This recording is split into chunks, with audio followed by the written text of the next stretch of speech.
ಈ ಪ್ರಪಂಚದಲ್ಲಿ ಮನುಷ್ಯನ ಬುದ್ಧಿ ಅಷ್ಟು ದರಿದ್ರ ಇನ್ನು ಯಾವ ಪ್ರಾಣಿಗೂ ಇಲ್ಲ ಅನಿಸುತ್ತೆ.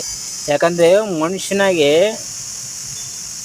ಬುದ್ಧಿವಂತಿಕೆ ಎಲ್ಲ ಇದ್ರು, ಶಕ್ತಿ ಆಲೋಚನೆ ಮಾಡೋ ಶಕ್ತಿ ಇದ್ರು, ಬುದ್ಧಿವಂತಿಕೆ ಇದ್ರು, ಎಲ್ಲ ಇದ್ರು ಅಹಂಕಾರ, ದುರಹಂಕಾರ ಮತ್ತು ಹೊಟ್ಟೆ ಒಬ್ಬರು ಉದ್ಧಾರ ಆಗ್ತಿದ್ರೆ ಹೊಟ್ಟೆ ಊರಿ ಅನ್ನೋದು ಪ್ರತಿಯೊಬ್ಬರಿಗೆ ಇದ್ದೇ ಇರುತ್ತೆ.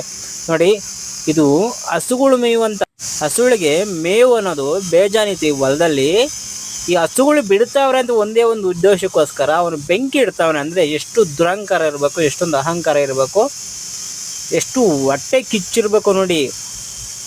ಏನು ಮನುಷ್ಯರೆಲ್ಲ ತಿನ್ನೋದು, ಜೀವಿಗಳು ಪ್ರಾಣಿಗಳು ತಿಂದರೆ ಅವನಿಗೆ ಏನು ಬರುತ್ತೆ, ಏನು ನಷ್ಟ ಆಗುತ್ತೆ ಹೇಳು ಅವನಿಗೆ? ಏನು ನಷ್ಟ ಆಗಲ್ಲ. ಇನ್ನು ಒಳ್ಳೆಯದು ಪ್ರಾಣಿಗಳು ತಿಂದರೆ. ಅಂಥದ್ರಲ್ಲಿ ಬೇರೆಯವರೆಲ್ಲ ಹಸುಗಳು ಬಿಡ್ತಾವ್ರೆ ಅಂತ ಹೇಳ್ಬಿಟ್ಟು ಹೊಟ್ಟೆ ಕಿಚ್ಚಿಗೋಸ್ಕರ ಎಲ್ಲ ಬೆಂಕಿ ಇಟ್ಬಿಟ್ಟು ಸುಟ್ಟಾಕ್ತವನು. ಅಂದರೆ ಇವನು ಅಷ್ಟೊಂದು ದುರಹಂಕಾರದವನು ಯಾವನು ಇಲ್ಲ ಅನಿಸುತ್ತೆ. Okay friends.